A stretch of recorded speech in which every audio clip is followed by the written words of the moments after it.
Good morning, Ian Crouch with your 8:30 Hunter News update. The state government is calling for expressions of interest to repurpose the former BHP site at Mayfield. It wants to transform the 52-hectare former steelworks site into a jobs driver for the region. Planning Minister Anthony Roberts says the site could be used for advanced manufacturing, clean tech and green energy, or for defence. Registrations of interest will be accepted for 3 weeks from February 28. Jared Hayne will learn his fate this morning as he attempts to appeal his sexual assault convictions. The former NRL player was found guilty of 2 charges of sexual assault without consent of a Hunter woman on grand final night in 2018. The 33-year-old was sentenced to a minimum of 3 years and 8 months. His lawyers argue there were major flaws with the trial process. Police believe a cyclist found lying on the road at Millers Forest may have been the victim of a hit and run. The 25-year-old was found on Raymond Terrace Road by a passing motorist at about 8 o'clock yesterday morning. He'd suffered suspected spinal injuries and was airlifted to Sydney's Royal North Shore Hospital by the Westpac rescue helicopter. Police want to hear from anyone who was travelling along Raymond Terrace Road near Millers Road between 7:45 and 8:15am yesterday and has information or dashcam footage to contact Crime Stoppers. A high-speed rail network along the east coast could see Hunter land values boom, according to a new study.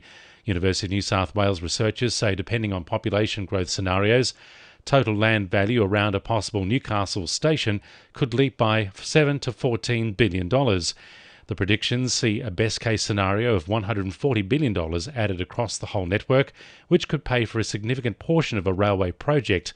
Professor Christopher Pettit says some of the value capture could be spent on keeping housing affordable in the regions. You have this transformational infrastructure and there's an opportunity to really, capture windfall gain because, sometimes infrastructure goes in and there might be, a handful of land holders who, their property prices skyrocket 100% or more.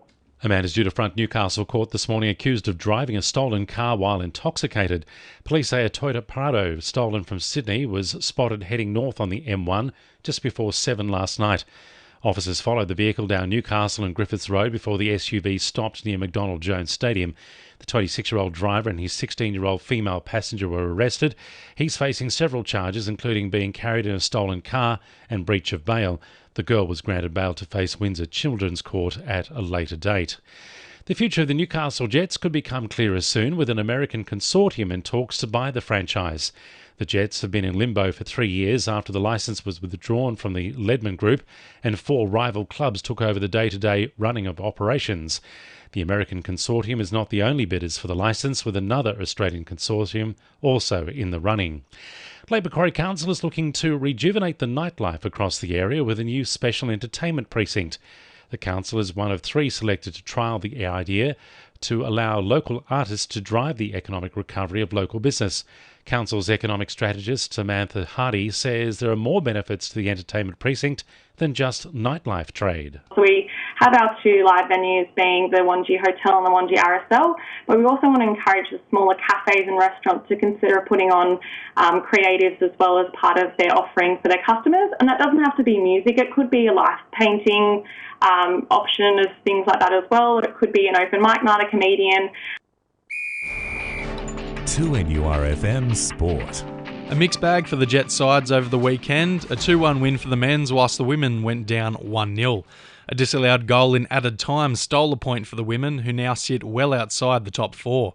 The men were able to come back from 1-0 down to steal an unlikely win. Coach Arthur Pappas says they showed resilience away from home. Coming here, it's always very difficult.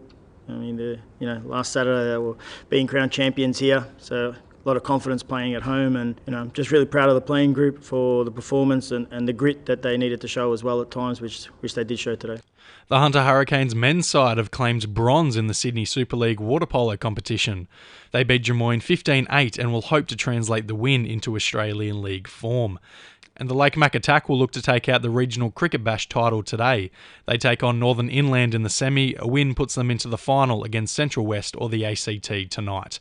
That's sport. I'm Harrison Clinch. And the winning numbers in Weekend Lotto are 13, 35, 36, 37, 42 and 43, and the supplementaries are 5 and 15.